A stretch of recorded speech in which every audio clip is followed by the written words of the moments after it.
Pamela? Pamela? Hello? Oh, sorry, Ryan. I didn't hear you come in. I can't believe I'm the one saying this, but put your device down. It's time to start the show. Oh, right. Just 5 more minutes? Pamela. Okay. I'm Pamela Kirkland. And I'm Ryan Willard. It's Tuesday, March 7th. This is the 10 News. Here are 10 things you need to know. Processing. Our lead story is a big change at TikTok. TikTok has announced it is limiting daily screen time on the app for under 18-year-olds. Whoa. After an hour on the app, kids will see a message telling them to enter a passcode to keep scrolling through TikToks.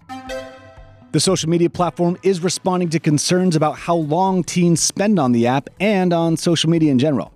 Health experts helped come up with a 60-minute limit. And while TikTok tries to protect kids, some teens are taking matters into their own hands by getting rid of their smartphones altogether. High schoolers in Brooklyn, New York, have formed a Luddite club. What does that mean? Luddites are people who reject technology. Club members traded in their smartphones for flip phones and meet weekly to read, paint, sew, have conversations, and listen to music. This trend is also being called the smartphone liberation movement and could have health benefits for kids who feel addicted to their phones. Another place teens love, coffee chain Starbucks was in court for union busting. Unions are organizations formed by employees to help protect employees from being fired without reason, ensure employers pay them fair wages, and negotiate for better benefits. A federal judge in New York State found that Starbucks broke the law by firing employees who were trying to unionize. Starbucks will have to rehire the workers or compensate them. This is a win for labor organizations around the country who are fighting for fair contracts and union protection for employees. Weather around the U.S. has continued to baffle meteorologists. Last week, more than 75,000 California residents were snowed in or lost power. Yosemite National Park saw a record-breaking 40 inches of snow and is now closed indefinitely. Over the weekend, tornadoes wreaked havoc in the Midwest and southern states. The extreme weather we've seen this winter was caused by unusual weather phenomena, including bomb cyclones, atmospheric rivers, and lake-effect snow. Ay, caramba! In international news, the G20, a coalition of 20 of the most powerful countries in the world, met last week in India.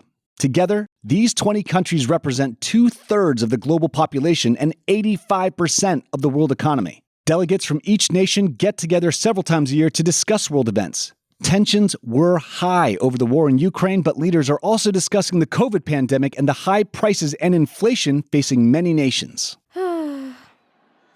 In Canada, the women's national soccer team is fighting for fair pay.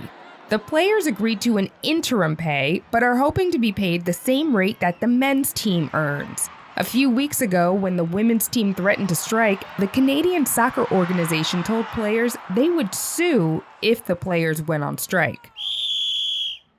March 8th is International Women's Day, a day the UN celebrates each year to advance women's equality and equity.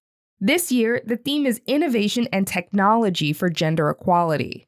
The UN found that women make up only 22% of the AI workforce, and that 44% of AI programs have gender biases, and 73% of women journalists have been victims of online violence while doing their jobs. Making digital spaces not only safe for women and girls, but welcoming will change the future of technology. Let's do this! Archaeologists are extremely excited because a never-before-seen tunnel has been found in the Great Pyramid in Egypt. One of the only surviving wonders of the world, people have been studying the Great Pyramid for hundreds of years. The tunnel was discovered using new technology that scans the interior of pyramids without needing to excavate or damage them. Egypt's former antiquities minister, Zahi Hawass, said the corridor may lead to the tomb of Pharaoh Khufu, the pharaoh who built the Great Pyramid. And paleontologists are also excited because a Jurassic-era bug was found at a Walmart in Arkansas. What?